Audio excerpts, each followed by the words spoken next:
Muy buenas noches, romanitos. Gracias por acompañarnos, como siempre.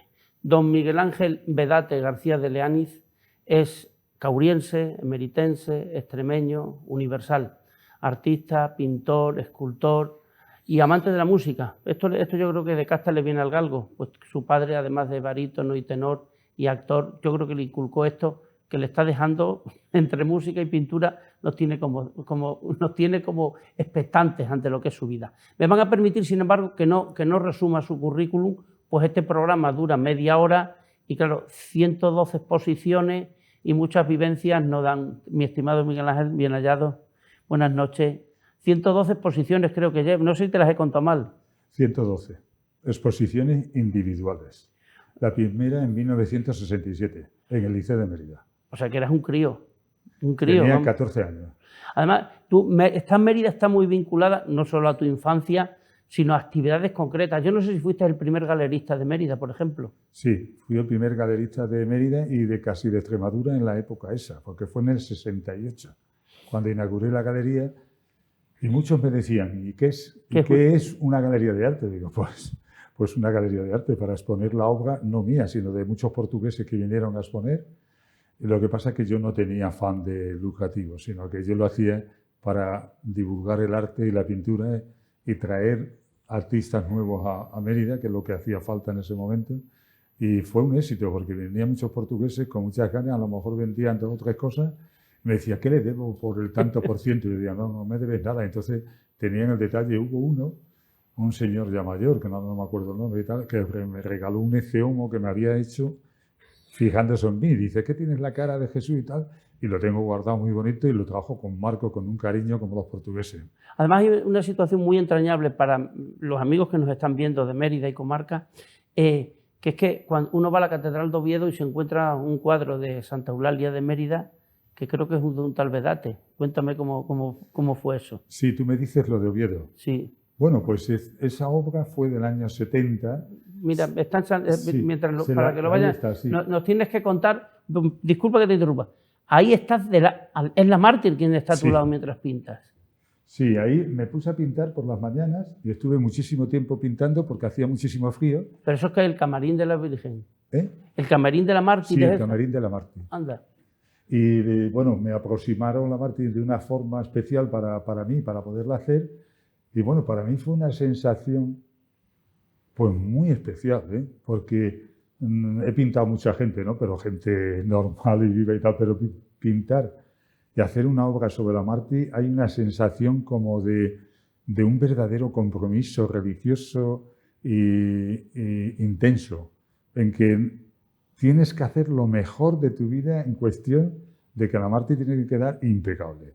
Y además hacerlo con amor y con cariño. Y le dediqué, yo creo que me superé a esa época, lo que yo pintaba, no tenía tanto conocimiento, pero algo pasó que me ayudó a que mi conocimiento fuera más amplio y pude hacer una obra que hoy en día cuesta hacerla.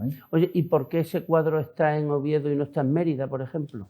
Bueno, pues eso fue una decisión de la ciudad de Mérida, del ayuntamiento, de la iglesia, que se hizo como intercambio de una cervical de la Santa a Mérida, y entonces le tenían un compromiso con el Cabildo de Oviedo y pensaron en donarle la mártir Santa Eulalia pintada por un autor, y entonces yo cedí gustoso a hacerlo, que cuánto cobraba, le dije que no, que yo no cobraba nada, que para mí era una gran satisfacción que se pudiera llevar una imagen de Mérida de la mártir, y entonces, pues nada, me puse a hacerlo y ahora está en la sacristía de la Catedral de Oviedo. Bueno, te he definido como emeritense, te he definido, bueno, cauriense por nacimiento, no sé si accidental, pero también me atrevo a decir que universal, porque yo creo que ningún continente del mundo te es ajeno, desde luego. Como viajero también eres empedernido. Bueno, he viajado muchísimo, muchísimo. Y estoy muy orgulloso de lo que he viajado, porque así he conocido muchísimos países, muchísimas cosas y sobre todo muchísimos museos. Y mucha obra buena de arte, que es lo que hay que reconocer. Yo me he transformado como persona y como artista. Podría ser un pintor, como hay muchos, pues a lo mejor que sin darse cuenta, si se quedan estancados en un sitio, pues pintarían siempre lo mismo.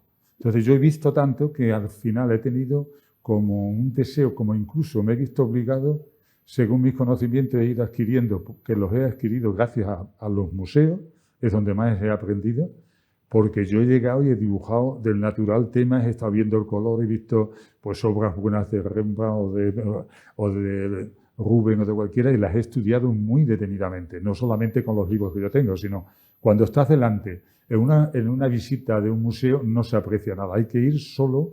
Y yo me he tirado muchas veces 3 días en el Louvre seguido, o 3 días en La Haya, en cualquier sitio para ver la perla, otro que decir. Visitar, los viajes que yo he hecho han sido siempre culturales, siempre serán culturales, porque yo sin cultura no puedo vivir, y sin música y sin conciertos tampoco.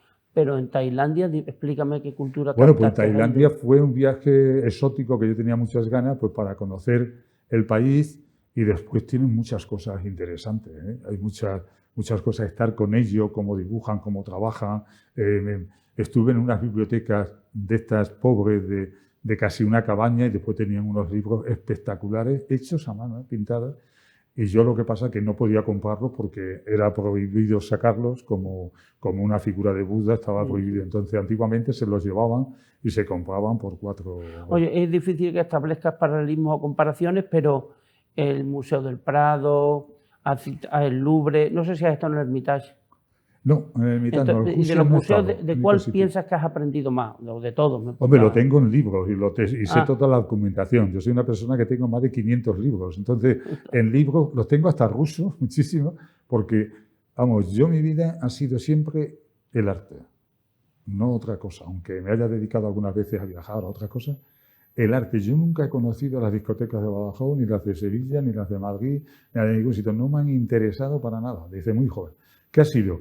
Ir a ver museo, pero quedarme hasta para hablar con el director o con el que he podido para tratar de obra, para buscar la última obra. Entonces, tengo una documentación de todo pues, muy amplísima, que vamos, el Louvre he estado 7 o 8 veces, en cualquier museo que yo haya estado, pero encima es que yo tengo cartas con el director del Louvre. Entonces tengo cartas con el director de cualquier museo importante porque me he tratado, le he mandado mis obras y tal. Y eso es una cosa muy afectiva, porque a mí me da pena, te lo digo con cierto remordimiento, te lo digo de verdad. Esto es algo que a mucha gente pues parece que no les cae bien, y sin embargo es algo que tenían que estudiar a fondo. Es como yo aconsejo a oír música clásica por lo menos al día 1 hora. Sí. Yo suelo escuchar 7 horas, ya es mucho, pero bueno, es que las necesito. Pero ir a ver un partido de fútbol a Madrid, un ejemplo, yo no voy. Pero el que vaya, que tiene todo el derecho y me parece fantástico, no ver antes en media hora el Museo del Prado en 1 hora, cuando has estado viendo un partido que son 2 horas y te has jugado en la vida en la carretera y volver y tal, yo eso no lo entiendo. Yo entendería que la gente tenía que ir a visitar, que Madrid tiene una cultura fantástica, sobre todo solamente con el Museo del Prado. Sí. Ver el Museo del Prado no se entiende si lo ves una vez, lo tienes que ver 50 años. Para conocer el Museo del Prado. Yo voy solamente a visitar una sala y solamente me dedico a lo mejor, ahora voy a ir a ver Goya nada más, y ciertos cuadros de Goya, pero a lo mejor 5, y le dedico 2 horas a eso, pero no me visito todo el Prado. Entonces no ves nada, ves 2.000 cuadros, 6.000, pero tu mente está ya en la gente que anda y terminas mareado porque no vas a sacar nada. De la otra forma, si estudias en un libro ciertos cuadros, cómo lo ha pintado el autor, su historia, y vas y te quedas allí estudiándolo y viéndolo, le sacas un partido y entonces empieza la atracción por los museos. Y entonces muchos dirían, sí, yo me voy con mis amigos al fútbol, pero me voy a ir 2 horas antes, voy a visitar el Museo del Prado y luego tengo 2 horas para ver el fútbol, lo que quiera. Sí. Pero del fútbol no va a sacar nada de cultura. Del Museo del Prado va a sacar mucho. Y si eres del Atlético de Madrid vas a sacar menos, que me lo digan a mí. Mira, quiero pasar de lo universal a lo emeritense porque después tengo una conclusión que plantearte a ti. Toda una vida dedicada al arte, me parece que esto sería un buen resumen de lo que es tu vida, ¿no? Toda mi vida. Y en el plan emeritense, ya lo has dicho, una primera exposición en el liceo con 15 años, pero también creo que ha sido el primero que expuso en el Museo Nacional de Arte Romano, del señor Moneo. Sí, en el año 90. Hice una exposición dedicada a la esencia, a lo cotidiano de la figura romana, de la escultura, en la vida cotidiana actual y tuvo mucho éxito. La prueba está que yo, siendo el autor y el dueño de la obra, no tengo ninguna obra. Se adquirió todo y tuve una pérdida enorme de que me hubiera gustado quedarme con una. Pero mira, te voy a contar algo muy curioso aparte de eso. Mis comienzos empezaron en un sitio que mucha gente lo desconoce. Claro, no conoce mi vida tanto, a pesar de yo haber estado en Mérida. Yo empecé en la Plaza de Abastos, esa que quitaron de Luis Chamizo. De Luis Chamizo. Bien. Ahí tengo yo mi primera... Yo viví en la calle Adriano, un año o dos, Adriano, de pequeño. Y tengo unas obras de que yo iba con el traje de la comunión y tal. Ahí las enseñaba en la calle porque me hacían fotos la gente y tal. Bueno, pues yo entro un día en la plaza y vi a los carniceros y a los pescaderos y tal que tenían sus puestos. Y yo tenía que hacer dinero con 12 años porque yo me pagaba mis pinturas, mis cajas, estaba loco por comprar caballetes y tal. Entonces le dije, oiga, yo le puedo pintar algo ahí. Y me dijo el carnicero, ¿qué me va a pintar? Digo, mira, el de Juste fue uno de, para que veas, me acuerdo de algo. Digo, pues mire, yo le pinto aquí en esta esquina un cordero, la cabeza, y en la otra un ternero, si quiere, la cabeza. Y dije, ¿eso cuánto vale? Ah, pues, oye, pues me parece muy bien, a ver cómo es. Cogí, al otro día me presenté con una escalera y le pinté un corderito mirando y un ternero mirando. ¿Cómo tuvo tanto éxito que tuve que pintar 5 o 6 carnicerías y saqué dinero que ya me decían, oye, ¿me pintas a mí una cosa pequeña? Y digo, no, me tengo que marchar. Yo ya no quería más porque había ganado suficiente dinero para comprar todas las cajas de pintura y yo ya empecé a hacer que en el 1967 hice la primera en el liceo, que también vendí casi toda la obra, y fue la gran ilusión de mi vida de empezar, digo, esto es lo que yo busco, hacer exposiciones. Y desde ahí ahora 112 exposiciones. Que se dice pronto. Y he pintado casi 4.000 obras. Eso te iba a decir, porque he visto exposiciones tuyas de 60, 70 cuadros. Digo, madre, dibujo, pintura, escultura, todo en mezcolanza, pero me hace lo que acabas de decir, que tú pintas escuchando música clásica. ¿Cómo? Que pintas escuchando música clásica. Siempre. Si no, es que si no, no trabajo. Fíjate lo que te he dicho. O sea, que a Johann Sebastian Bach lo conoces perfectamente. Yo Sebastián Bach me encanta, vamos, me llena la vida, lo llevo hasta en el coche. Yo llegaba a mi estudio aquí en Mirandilla, y llegaba porque ya me ponía a pintar y tal, y de golpe, pum, se apagaba la luz. Me acuerdo que era invierno y tal, por alguna cosa. Yo me salía a pasear, yo no podía pintar. No porque no se viera, porque era de día, es porque yo necesito la música clásica que vamos, es algo de mi vida que me acompaña desde los 8 años. Yo dibujo desde los 6 y tengo pintura de 1963. Tú fíjate los años que han pasado ya, del 63. Entonces yo pintaba la gallina de la vecina, el gorrión de tal sitio, el jilguero que teníamos en casa, la perdiz que teníamos en casa. Iba en el autobús de Cáceres, de Malpartida, que vivimos en Malpartida unos años, a Cáceres, iba dibujando y mi madre me dejaba una agenda y lo iba haciendo y tal. Es decir, porque yo he nacido en Coria, pero de una forma como podía haber nacido, te voy a decir en Belén, como el niño Jesús. Te voy a decir por qué. Porque mi madre venía en el autobús, que le dijo César a mi papá, que esto viene, que paró el autobús a la entrada de Coria en una tasca que se llama Doña María, Doña Juana y tal, y al final me subieron a mi madre deprisa a la segunda altura, que había allí una habitación tira y tal, y llamaron a una comadrona de piso y ahí nací. Pero mi padre es de Toro y mi madre es de Almazán. Por lo tanto, no somos de raíces extremeñas, pero que coincidió porque él pasaba mucho por Extremadura para Sevilla. Íbamos a Sevilla. Mi padre estaba mucho en Huelva, en una finca, y andaba mucho en Sevilla entonces, porque ya él dejó de actuar en el Palacio en Madrid, que cantaba en el Palacio de la Zarzuela con Marcos Redondo. Entonces tiene obras de cantar. Bueno, en aquella época cantaba casi todas las noches. Cuando cayó la guerra y todo el jaleo, entró un obús. No explotó, se clavó en la pared de enfrente y no reventó, sino allí mata a todo el mundo. Y desde entonces, y él hizo película, Las aguas bajan, el actor, y al final pues destruyeron los estudios, cada uno salió para su sitio y aquello se fastidió. Oye, ya has hablado de Johann Sebastian Bach, tus referentes, tienes muchos en pintura, pero no sé, Velázquez, no sé... ¿Quién te influye? ¿Zurbarán? ¿Quiénes son? O para cada tipo, por ejemplo, los bodegones. ¿Qué pintor te ha gustado a ti que hiciera bien bodegones, que a ti te hubiera inspirado? Pues Sánchez Cotán, que está en el Museo del Prado, tiene unos cuantos que nada más que pintó 12 bodegones aproximadamente, y está casi toda la colección ya, quitando uno que está en Granada, en el Museo de Granada, es el que hace el cardo, la ventana y pinta una perdiz colgada y pinta unas cosas, ese es buenísimo. Y de Extremadura no hay que olvidar nunca a Zurbarán. Para mí, Zurbarán y Velázquez no han nacido en Madrid. A ver si se enteran los madrileños. En Madrid no van a hacer nunca un artista. ¿Por qué? ¿Por qué no? Porque con tanta fiesta y tanta coche y tanta juerga y tantas cosas no hay concentración.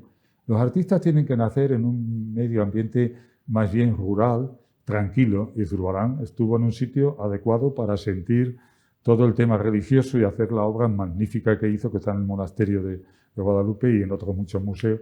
Yo vi, fíjate, a mí me dio mucha pena, yo vi en Bruselas una exposición que le hicieron hace unos 9 años o 10 o 12, que fue una exposición excelente dedicada a Zurbarán, y no había nadie de Extremadura, estaba yo solo con mi mujer, nada más, y nos encantó. Entonces, en la inauguración, no sé cómo, bueno, pues lo valoraron muchísimo y me gustaría saber cómo valoran a Zurbarán fuera. Oye, me sorprende de tu biografía que hay temas apasionantes, tu afición, por ejemplo, por los toros, por la caza. Yo siempre digo que Vedate es un conservacionista nato, tu amor por la naturaleza. Lo de los toros me lo tienes que explicar porque creo que ha sido hasta novillero seguro. Sí, bueno, yo me metí en el toro porque el toro me encantó desde hace muchísimos años y yo he ido mucho a Portugal, que es mi país, digamos, que más quiero después de España, y entonces conozco muchos ganaderos importantes, me hice mucha amistad con Víctor Méndez y con muchos toreros. Entonces yo iba y toreaba en el campo, igual como aquí con Vitorino Martín, con Adolfo Martín que toreaba en su finca. Entonces, vaquillas y tal, pero las vacas son bravas telas, ¿no? Entonces, que era lo que nos dejaba con los profesionales. Entonces, yo de vez en cuando iba y toreaba, pero que eso es una cosa que me atraía, pero como, te voy a decir por qué.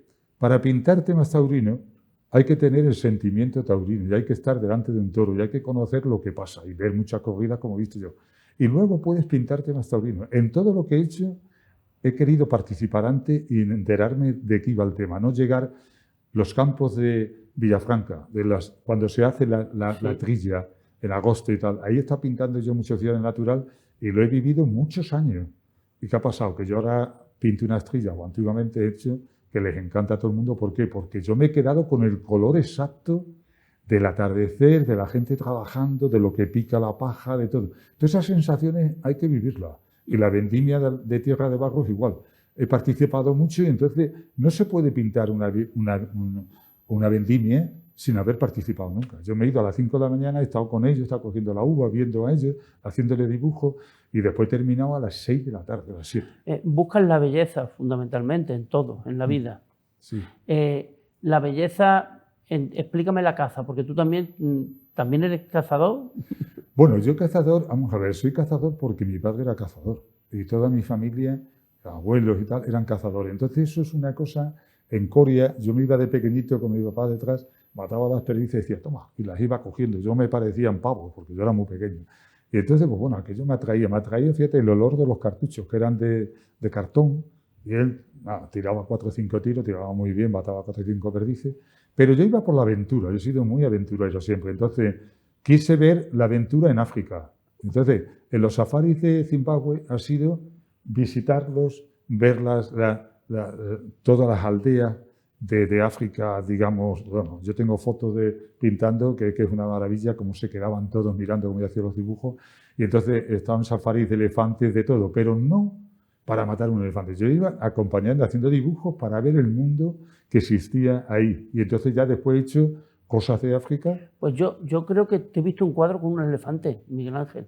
Sí, pero yo pintado por mí. Sí, he hecho por lo menos 10. Y tengo todavía uno, muy bonito, grande, los tengo grandes. Pero vamos, eso ha sido una colección porque yo he tenido amigos portugueses, franceses, alemanes que tienen obra mía, pero que siempre que iban a África también, a Canadá, que yo estaba en Canadá también con lo mismo y tal, me decían, píntame un elefante, o que quiero ver cuando hagas un elefante o algo. Entonces, bueno, pero hay que sentir África así, de cerca, ver un elefante que viene salvaje y teníamos que correr y te puede matar, quiere decir, no el que se ve en un circo, no tiene nada que ver. Pero vamos, yo ahora estoy en contra de todo ese tipo de caza y no me gusta. A ver si me equivoco, tú vives la vida apasionadamente, sí. Es decir, los toros, la caza, la fotografía. Cuando no hay aventura, no me interesa. También en este capítulo humano la pintura, vivir la vida apasionadamente, también te entra el amor. ¿También? El amor, también lo encuentras en la naturaleza, por ejemplo. Bueno, el amor aparece hasta con 80 años. Es decir, el amor no sabe cuándo va a aparecer. Es algo que es telepatía. Para mí el amor es algo normal en una persona, pero que no se compra ni se vende. Es una cosa que aparece en la vida por circunstancias que tú no buscas, como yo. Yo nunca he buscado el amor, porque es que no se encuentra. Es igual que... ¿Es difícil, Miguel Ángel, mantener la ilusión como el primer día? En el amor. No, en la pintura, en la vida, en el amor, en todo. Sí. Pues mira, si eres auténtico, y yo creo que lo soy, por lo menos yo lucho por eso, sí, te diría que sí. Porque yo ahora mismo pinto con la misma ilusión que pintaba con 15 años. Es igual. No se me ha terminado nada. Si no, estaría jugando partidas de cartas en un bar. Algo que no haré nunca ni iré nunca, porque no me apasiona. Me parece un tiempo perdido. Y los temas romanos, es decir, estos bronces que tienes, estas pinturas ambientadas en Mérida, ¿eso también lo tienes desde siempre? Sí, me ha gustado mucho porque me gustan los pliegues, los tocados, me gusta el mármol. Me gustó mucho cuando yo he pintado mucho a Miguel Ángel, al David en Florencia. Lo he hecho unas 7, 8 veces. Y entonces, para mí, verlo y ver lo que ha quitado de mármol y lo que ha dejado, pues sinceramente te digo que después yo no estoy de acuerdo que quieran tanto a Chillida y que digan que es un gran escultor. Para mí no es nada. Al lado de Miguel Ángel estaría recogiendo los trozos de mármol. Es que no tiene nada que ver un artista, un genio como Miguel Ángel, con un Chillida que pone 2 formas así de hierro de forjado tal y dice, esto es una escultura. Mira, para ti sí. Lo que es difícil lo tenía que haber hecho Chillida, me hubiera gustado más en su vida decir, ven para acá, ahí tienes un bloque de mármol, quita lo que sobra y me sacas la piedad de Miguel Ángel. No iba a sacar ni un pie, porque no tiene capacidad mental, ni la ha tenido nunca, porque para eso hay que ser un genio como Miguel Ángel. Oye, leí una definición tuya que me tienes que explicar porque no la acabo. Decía que Miguel Ángel Vedate rescata lo divino en el tiempo. ¿Qué significa eso, Miguel Ángel? Pues bueno, esa ha sido... ¿cómo decirte? Eso fue por una exposición que preparé para Roles dedicada a eso. Pues algo de rescatar en ciertos momentos, como cuando entras en un museo. Yo tengo hecho el Adán del Durero o la Eva y lo he metido en un contexto, en una composición mía. No llegar y copiarlo como es, no. A la Eva lo he metido en Portugal y a Adán también saliendo de una casa de estas pobres y tal, de una finca, pues vi que el sitio era para meter una obra como la del Durero. Y entonces el Durero para mí es magnífico y me encanta y todo lo que ha hecho es fenomenal, un gran artista como Dalí. Entonces están en la misma línea de cosas muy bien terminadas y muy bien hechas. Entonces esos genios, ocurre una cosa, se habla mucho de arte y se habla mucho de exposiciones, como tú sabes todos los años, Arco y otros más. Bueno, pues te digo una cosa, en Arco lo que falta son auténticos artistas. Y en Arco lo que falta son auténticos dibujantes. En Arco, para mí, te diría que es un bazar decorativo. ¿No llega a la categoría de galerías lo que allí se expone? Sí, yo tuve galería, pero quiero decir, hay 4 o 5 galerías excelentes, lo demás es un comercio que igual te venden un cubo, que te venden una patata, que te venden lo que sea. No tiene nada que ver con ir a un museo y ver una buena obra. Se están olvidando de lo bueno. Entonces la gente está participando, muchas personas que les gusta un poco el arte, es decir, bueno, si fulanito pone el plátano pegado en la pared, pues yo voy a presentar la oreja de un cerdo en la pared y también a lo mejor soy famoso. Pero eso no es arte, por favor. Tenemos que ser serios. Para ser un buen dibujante tienes que dibujar 50 años. 50 años.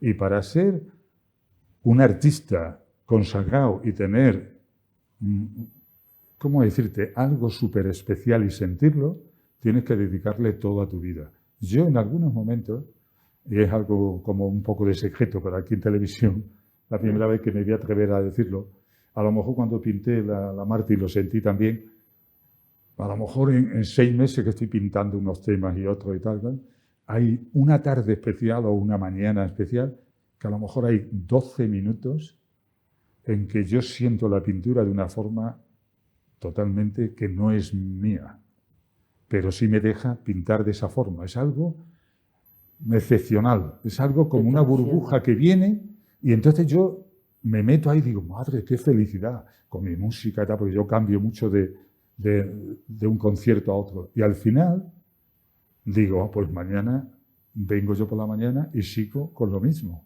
Y la obra mía es muy grande, la que estoy haciendo. Sí. ¿Y qué pasa, Rafael? Que yo llego por la mañana temprano, pongo la misma música, empiezo y a eso no llego nunca. Eso ha desaparecido. Es una burbuja, digamos, de genialidad. Oye, aunque sea un tema, pero tengo que abordarlo porque si no me da mucho coraje. Nadie es profeta en su tierra. Tú que has estado en la Casa Blanca, bueno, el actor Charlton Heston tenía cuadros tuyos, por ejemplo, que has estado en todo el mundo y a veces aquí en Extremadura puede que no te hayas sentido suficientemente reconocido. Bueno, yo... Sí, hombre, es delicada la pregunta, pero esto es lo que hay, amigo mío. No, mira, yo estoy muy feliz de haber nacido en Extremadura y estoy muy feliz con la gente que conozco de Extremadura, porque siempre he encontrado cariño, algo que no lo encuentra en otras comunidades. Entonces, el cariño que sientes aquí en Extremadura merece por eso vivir, luchar, pintar y hacer muchas cosas. Y aunque, mira, al final el reconocimiento lo va a hacer la vida. Cuando llegue su momento, a cada uno nos va a poner en un sitio. Y a lo mejor esto es como un juego de ajedrez. El que cree que ha matado a la reina o a la torre, no, ese se va a quedar sin nada y a lo mejor un alfil o un peón va a ser el que va a ser elegido. Eso le pasó a Zurbarán y eso le pasó a Velázquez y eso le pasó a Goya. Quiere decir, podemos decir que hay ciertos artistas, un genio o un artista bueno no nace nada más que cada 100 años aproximadamente, lo que yo tengo estudiado. Y tienes que tener suerte de nacer en esos 100 años y que no te pase nada, porque a lo mejor a los 20 años te matas en un accidente, que Dios quiera que no. Pero te quiero decir, ¿y qué tienes que hacer? Pues olvidarte de casi del mundo y dedicarle 8 o 9 horas diarias durante 60 o 70 años. Ahora te has embarcado en una aventura sí. Preciosa. Estas, vamos a llamarlo exposiciones efímeras, no sé cómo sí. decirlo. Es decir, que coges un pequeño pueblo de Cáceres, de Garganta, que te vas al campo, que dentro de poco estarás en el Teatro Romano de México. Explícame el concepto este, porque son exposiciones efímeras, sí. parciales, o sea, que duran horas, no duran sí. más. Mira, yo te lo comento. Eso es una idea que llevo mucho tiempo ya detrás de ella. Te voy a decir por qué. Hay galerías de Madrid, muy importantes, y yo las visito como cualquier otra persona, y mucha gente dirá, tienes razón, Miguel Ángel. Llegas y hay una persona en la galería. Y a lo mejor en un mes han entrado 300 personas. Yo he tenido una en la Casa de las Conchas de Salamanca hace 3 años y medio, 4, dedicada a los guardianes, a los tigres que hice en la India, y tuve días de 750 personas día. Algo había en las paredes, quiero decir. Pero eso a mí llega un momento que tampoco me gusta, porque aunque vaya muchísima gente, no quiere decir que yo sea bueno, no, quiere decir que la gente ha visto algo que le ha sorprendido y van a verlo. Bueno, pues muy bien. Entonces yo ahora lo que quiero hacer son, quiero acompañar a mi obra, no estar en una sala de exposiciones que yo voy un momento a la inaugurar y no vuelvo más. Ahora quiero acompañar a mi obra porque le debo mucha satisfacción y mucha felicidad. Sí. Entonces yo ahora quiero hacer una en Almendralejo, y si Dios quiere se hace el día 23 de este mes, en una viña que va a ser al lado de la cepa porque va a ir con la obra de la vendimia de hace 4 o 5 años que yo he ido, o 10, he ido recopilando apuntes y he hecho una colección que a mí me parece muy interesante.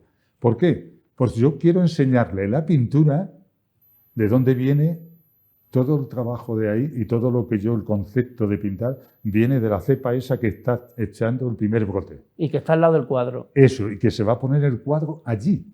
No me interesan 2.000 personas ni la mejor galería del mundo, no, ya no me interesa eso. A mí me interesa eso, que se encuentre la obra con un sitio como lo de la Garganta, que quiero que la obra la vean en un pueblo sencillo, pues que en una calle se va a hacer la exposición el 26, si Dios quiere, de este mes, un sábado, y va a durar 8 horas o 7 o 8 horas, porque la exposición va a ser muy grande, va a coger toda la calle y se va a poner música clásica que yo quiero y todo. Quiere decir, quiero que esa obra porque la pones en una galería o en un museo y muchas veces la gente dice, bueno, esto está 2 meses y medio. Ah, pues voy el sábado que viene. No, pues voy al otro. Y muchos al final no ven la exposición.